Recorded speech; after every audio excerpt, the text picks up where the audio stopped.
Mesdames, Messieurs, bonjour et bienvenue pour ce premier épisode consacré aux expressions françaises. Je sais que la plupart d'entre vous connaissent les expressions qui vont suivre et pourtant je suis aussi persuadé que vous ne connaissez pas leurs origines.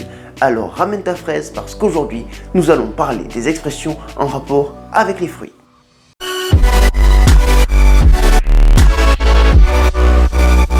Ouais, allô, ouais, vas-y, je t'appelle parce que franchement, tu sais, j'ai vu l'intro. Eh, comment elle est pétée, frère, ton intro. Je te jure, ramène ta fraise. Oh, franchement, c'est quoi ça? Ramener sa fraise. Une expression pour le moins sympathique qui, je le rappelle, signifie intervenir de manière injustifiée, hors de propos. Donc carrément, débarquer dans une discussion. Ouais, genre, t'es en train de tchatcher une meuf et il y a ta femme qui débarque. Ah ouais, non, c'est chaud. Alors, par exemple, l'AJC vient d'intervenir de manière complètement inappropriée dans notre vidéo, pour des choses pas très intéressantes au final, donc on va s'intéresser plutôt à d'où nous vient cette expression. À l'origine, ramener viendrait des verbes plus anciens, rouspéter, ronchonner, c'est-à-dire râler quoi. C'est assez français finalement. Et de ça, on a créé par exemple une autre expression qui est se la ramener. Mais alors, pourquoi la fraise?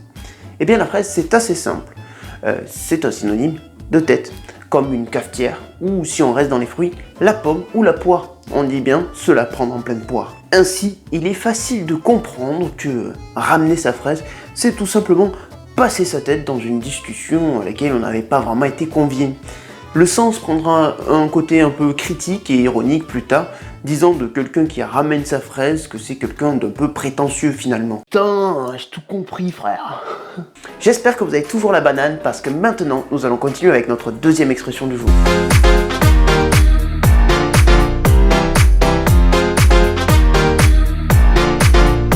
Mi-figue, mi-raisin. Alors voilà une expression qui semble sortie de nulle part. Et pour rappel, elle signifie à la fois agréable et désagréable, positif et négatif, qui a un côté plaisant et déplaisant. Finalement, qui n'est pas complètement satisfaisant.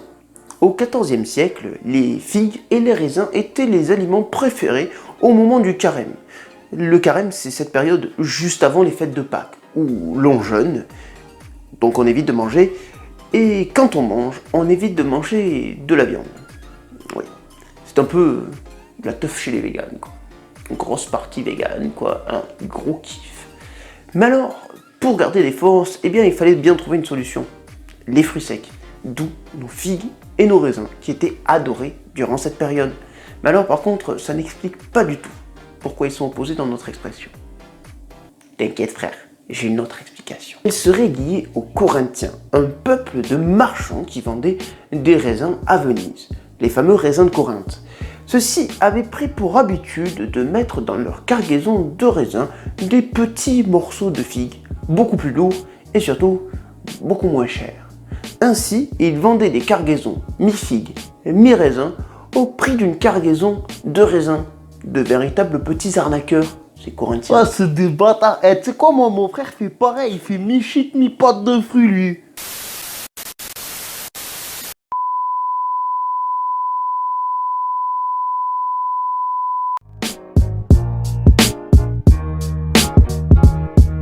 Pour l'expression suivante, compter pour des prunes, on va faire un peu d'histoire.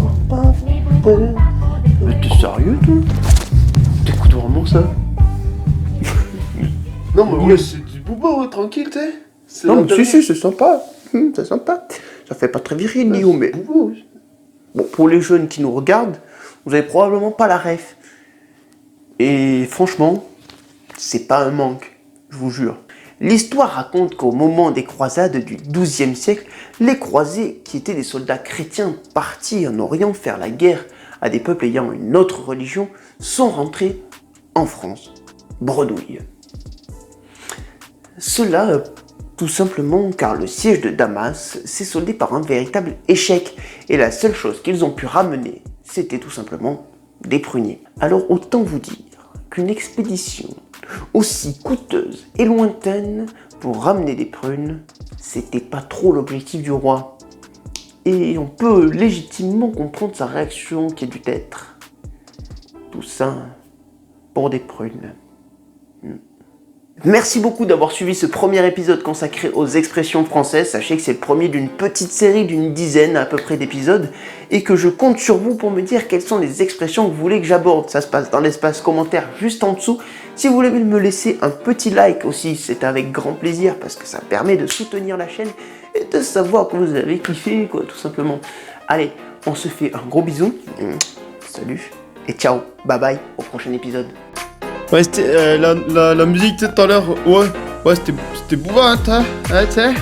Ouais, ah, parce que t'as dit aussi You, je sais pas qui, tu sais. Non, mais c'est Booba, tranquille, tu sais. Yes, allez.